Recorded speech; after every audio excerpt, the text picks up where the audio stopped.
సాధిద్దాం ఏబిసిడిలను సాధిద్దాం ఏబిసిడిలను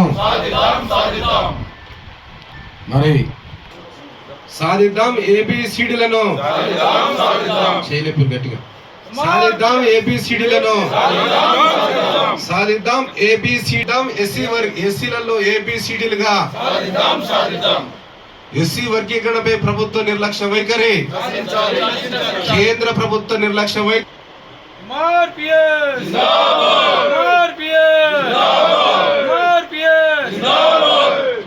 పాపన్న నాయకత్వం పాపన్న నాయకత్వం ఎంఆర్పిఎస్ ఎంఆర్పిఎస్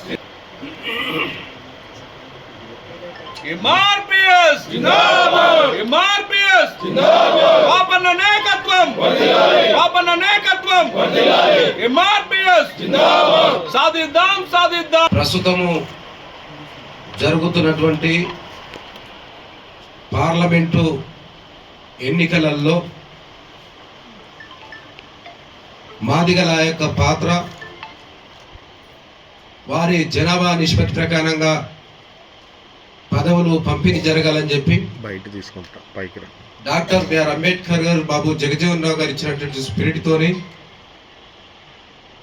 ముందుకు పోతున్నటువంటి ఈ సంఘం ప్రస్తుత పార్లమెంటు ఎన్నికలలో మాదిగలకి కాంగ్రెస్ ప్రభుత్వం నుండి ఒక ఎంపీ పదవి కూడా అభ్యర్థిని ప్రకటించకపోవడం అనేది చాలా బాధాకరం అని చెప్పి ఒక 5 రోజుల క్రితమే ముఖ్యమంత్రి గారికి ఏమ్లా రవీందర్ రెడ్డి గారికి పోయి మా ఎంఆర్పిఎస్ కోర్ కమిటీ సభ్యులతో సహా ఒక 25 మంది డెలిగేట్స్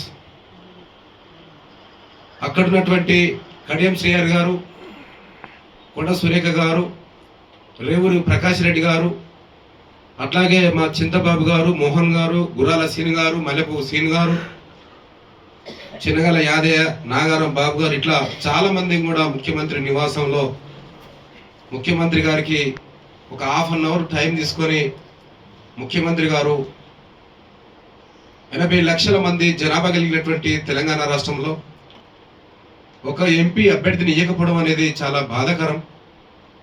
ఎప్పుడైనా మాకు వచ్చే పార్లమెంటు ఎలక్షన్లు వచ్చినప్పుడు కానీ అభ్యర్థులను ప్రకటించకాడ కానీ జనరల్ సీట్లలో కూడా సర్వే సత్యనారాయణ లాంటి వాళ్ళను ప్రకటించారు. మరి మీ యొక్క ముఖ్యమంత్రి నాయకత్వంలో ఎందుకు ఇట్లా ప్రకటించలేకపోయారని చెప్పి ముఖ్యమంత్రి గారిని అప్పీల్ చేసి అడగడం జరిగింది.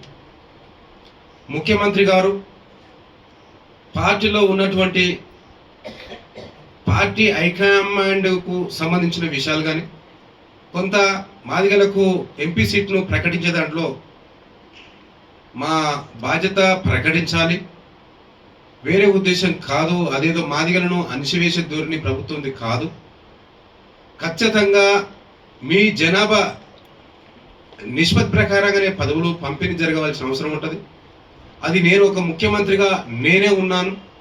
ఖచ్చితంగా మీకు పార్లమెంట్లో ఏదైతే అన్యాయం జరిగిందో ఆ పార్లమెంటు తదనంతరం రాజ్యసభ 2 ఎమ్మెల్సీలు నామినేట్ పోస్టులలో మాదిగలకి సముచిత స్థానాన్ని కల్పిస్తా, మీరు నా మాట నమ్మండి అని చెప్పి ఆయన భరోసాను మాదిగలకు ఇవ్వడం, అట్లాగే సంక్షేమంతో పాటు గత ప్రభుత్వంలో చేసినటువంటి తప్పిదాలను మా ప్రభుత్వం చేయదని చెప్పి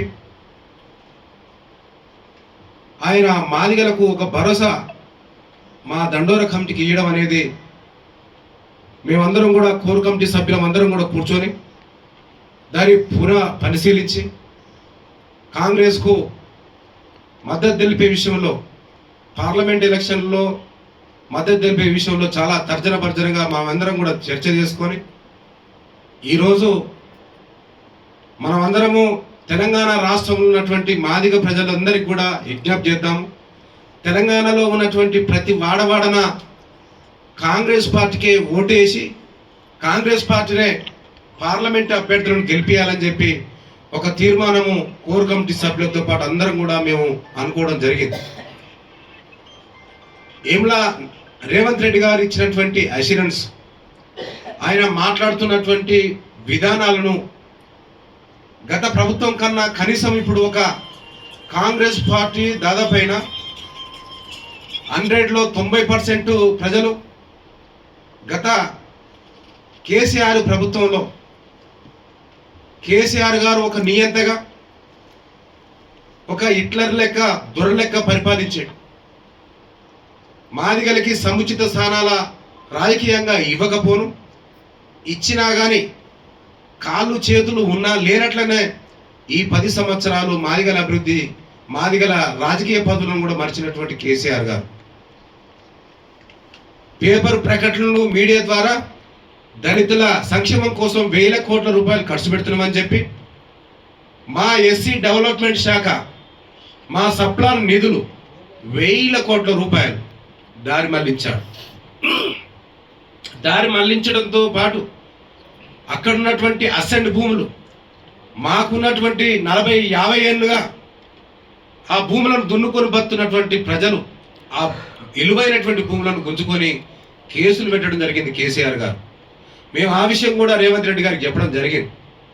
గత ప్రభుత్వంలో అసెంట్ భూములను గుంజుకున్నటువంటి కేసీఆర్ గారు గత ప్రభుత్వంలో మా సప్లాన్ నిధులను, మా ఎస్సీ డెవలప్మెంట్ శాఖ నిధులన్నీ కూడా దుర్వినియోగం చేసిండు.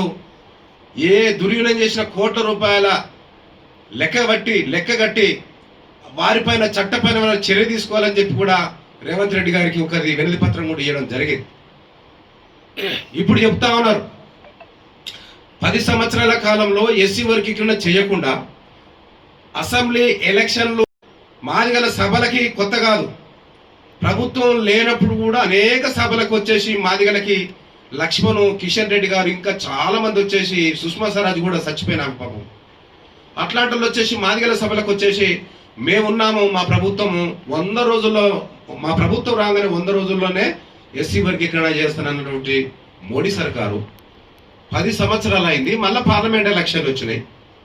పార్లమెంట్ ఎలక్షన్లు వచ్చినాయి అని చెప్పి మొన్న 2-3 నెలల క్రితమే ఇక్కడ వచ్చేసి మాదిగల సభకు వచ్చేసి మాదిగల సభ పైన మేము మీకు వెనుక ఉన్నాం, మీకు మద్దతు ఇస్తామని చెప్తా ఉన్నావు.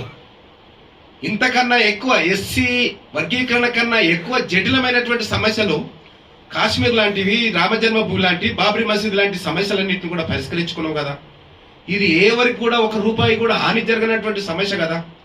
ఈ యొక్క సమస్యని, చిన్న సమస్యలను పరిష్కరించలేకపోవును, మా ఓట్లను దన్నుకోవడానికి, మా ప్రజలలో సిచ్చు పెట్టడానికి, మాకున్నటువంటి ఆ రక్షణ ఉన్నటువంటి వాళ్ళని కూడా రక్షణ లేకుండా చేసేసి దాడులు దౌర్జన్యాలు చేస్తున్నటువంటి ఈ మతోన్వాదులతో మాకు రక్షణ లేదు. మాదిగ ప్రజలకు పిలుపునిస్తా ఉన్నాం. గ్రామాలలో కాషాయ జెండా పట్టుకొని జై శ్రీరామ్ అనుకుంటూ వస్తున్నటువంటి ఈ దొంగలను తరిమి కొట్టండి. ఎందుకు తరిమి కొట్టాలి? కడుపులు గాలి, ఆకలి, పని లేక అనేక ఇబ్బందులు పడుతున్నటువంటి ప్రజల్ని ఆదుకోవాల్సినటువంటి ప్రభుత్వాలు దేవుళ్ళ పేరు మీద అనేక రకాలుగా జపాలు చేస్తున్నటువంటి ఈ మతోన్వాదులకు ఏ రకంగా శిక్ష చేయాలి, ఏ రకంగా వీళ్ళను తరిమి కట్టాలనో మాదిగ ప్రజలు ఖచ్చితంగా సిద్ధమయ్యారు. బీజేపీ నాటకాలు మా వాడలలో, మా ప్రజలలో మీ ఆటలు సాగాయి. దానికి తోడు ఈ బీఆర్ఎస్ ఏదైతే కేసీఆర్ కూడా వారి జపం చేస్తా ఉన్నాడు, వారి మత్తులో ఉన్నాడు. కేసీఆర్ గారు ఎస్సీ వర్గీకరణకు పోరాటం చేసి భారతి చనిపోతే ఆ రోజు కేసీఆర్ గారు నిండు అసెంబ్లీలో ఉండి మా మందకృష్ణ, మా బ్రదరు పోరాటం చేస్తున్న క్రమంలో భారతి చచ్చిపోతే కృష్ణ మాదిగ మీద విపరీతమైనటువంటి ఇరుచుకపడ్డటువంటి ఆ రోజు ముఖ్యమంత్రి భూస్థాపితం చేస్తా, కనుమరుగు చేస్తా, కృష్ణ మాదిగ అనేటువంటి తొక్కి పడేస్తానవే. ఇప్పుడు ఏమైంది? మాదిగలు తలుచుకుంటే నిన్ను ఎక్కడ తరిమి కొట్టారు? తన్నేశారు కదా. ఎప్పటికీ నీ పరిపాలన ఉండదు. ఎప్పుడైనా నీ అంతా ఈ రాష్ట్రంలో, ఈ దేశంలో ఏదో ఒక రోజు బోర్ల వాడి దిగిపోవాల్సిందే. ఉద్యమాలు చేసిన అందరినీ కింద మొత్తం నిర్వీర్యం చేశాడు కదా కేసీఆర్ గారు. చివరికి ఇంద్ర పార్క్ లాంటి ధర్నా చౌకులు లేకుండా చేశాడు. ఇప్పుడు మళ్ళీ మాటలు చెప్తా ఉన్నారు కేసీఆర్ గారు, హరీష్ రావు గారు, కేటీఆర్ గారు. ఎవరిని ఉద్ధరించారు మీరు? వేల కోట్ల రూపాయల సప్లా నిధులు ఎవరు తిన్నారు? కోట్లాది రూపాయల సంపద మీకు ఎట్లొచ్చింది? మా మాదిగల మాకున్నటువంటి అసెంట్ భూములు ఎవరు గుంజుకున్నారు? ఈరోజు మాదిగలంటే ప్రేమ వచ్చిందా? మా ప్రవీణ్ లాంటి సారు, మా ప్రవీణ్ లాంటి వాళ్ళని మీ దగ్గర కూకబెట్టుకొని ఎంపీ సీట్ ఇస్తారా? మీరు ప్రభుత్వంలో ఉన్నప్పుడేమో మా వాళ్ళకు దొరకరా? మీ ప్రభుత్వంలో ఉన్నప్పుడు మాదిగలు కానరారా? ఎంత లాజికల్ నేర్చుకున్నారా మీతోని? మేము కేసీఆర్ గారు, కేటీఆర్ గారు మోసపూరితమైనటువంటి మాటలు చెప్పి 10 సంవత్సరాలు కాలం గడిపారు. 10 సంవత్సరాలు అన్నమో రామన్నం మాదిగలమంతా. రాజకీయంగా మా నాయకులు లేరు మా బాధలు చెప్పుకోవడానికి. ఒక మీ సెక్రటరేట్ మీరు పరిపాలిస్తున్నటువంటి రోజుల్లో సెక్రటరేట్లో ఒక ఐఏఎస్ ఆఫీసర్ లేడు మాకు మా బాధలు చెప్పుకోవడానికి. ఒక ఎమ్మెల్యే కూడా నేనున్నానని చెప్పేటువంటి పరిస్థితి లేదు. మా ఎమ్మెల్యేలు కూడా చెవులు కాలున్నా చేతులు కాలున్నా ఏం పని చేస్తలేవన్నట్టుగానే ఆ రోజుల్లో ఉండే. ఈరోజు మాదిగలు లక్షలాది మంది మాదిగలు ఒక్కటే ఈ ప్రభుత్వం నిలబెట్టుకున్నారు. కాంగ్రెస్ పార్టీ ఈరోజు అధికారంలోకి వచ్చిందంటే మాదిగల ఓట్లతో వచ్చింది. ఇది బల్ల బుద్ధి చెప్తా ఉన్నాం, గల్ల ఎగిరేసి చెప్తా ఉన్నాం. ఈ ప్రభుత్వంలో ఉన్నటువంటి ఏ చిన్న సమస్యనైనా ఏదైనా ఎంఆర్పిఎస్ పరంగా ఖచ్చితంగా రేవంత్ రెడ్డిని కూకబెట్టి మాకు అన్యాయం జరిగితే ఊరుకోమని చెప్పి ఖచ్చితంగా నిలదీస్తాం, అడిగి మరి వాళ్ళతో కలిసి పనిచేస్తాం. మాకు అన్యాయం జరిగితే ఖచ్చితంగా అడుగుతాం. మొన్న అడిగినాం, ½ అన్ అవర్ కూకబెట్టినాం. అయ్యా రేవంత్ అన్న ఇట్లా చేస్తే అట్లనే అన్నాం. కొంత చిన్న మిస్టేక్లు జరుగుతూ ఉంటాయి పార్టీ అన్నప్పుడు కొంచెం మీరు ఆలోచించండి, ఈసారి మద్దతు తెలపండి. ఈ ఎలక్షన్లు వెళ్ళగానే ఖచ్చితంగా మీకు కావాల్సినటువంటి రాజకీయంగా ఏ పదవులు అయితే ఉన్నాయో అన్నింటి కూడా న్యాయం చేస్తా, నన్ను నమ్మండి అని చెప్పడం జరిగింది. కనీసం 10 సంవత్సరాల కాలంలో ఒక ఉద్యమకారుడు కలవాలంటే కలవలేని పరిస్థితుల్లో ఆ రోజుల్లో ఆ ముఖ్యమంత్రి గారు. ఇంతెందుకు మోడీ గారు ఎస్సీ వర్గీకరణ నేను కట్టుబడి ఉన్నా నేను చేస్తా అంటున్నాడు. ఆయన అధికారంలో ఉండి ఆయన ప్రధానమంత్రి ఉండి ఒక సంతకం పెడతా అయిపోయేదానికి లక్షల మంది మీటింగ్కి వచ్చేసి ఆ ఎస్సీ వర్గీకరణ చేయకుండా ఆయన వచ్చిపోయినాక 2 సార్లు పార్లమెంట్ సమావేశాలు జరిగితే కూడా పట్టించుకోకుండా మళ్ళీ పార్లమెంట్ ఎలక్షన్ నాకు ఓటే అని తెలంగాణలో తిరుగుతా ఉన్నాడు. కులాల ప్రజలకి బీజేపీ బీఆర్ఎస్ దొందే. బీజేపీ బీఆర్ఎస్ దొందే. వీరికి ఓట్లేస్తే మన ఆడపడుసులతో పాటు మన యొక్క ప్రాణాలు మానభంగాలు జరుగుతాయి. మన అక్కలకు చెల్లెలకు రక్షణ లేదు. బీజేపీ బీఆర్ఎస్ కుట్రలు చేస్తున్నటువంటి తరుణం ప్రజలంతా ఆలోచించండి. వీళ్ళిద్దరికి ఓటేయడం వల్ల మన ప్రాణాలు మనమే తీసుకున్న వాళ్ళం అవుతాం. మనకు రక్షణ లేకుండా పోతా ఉంది.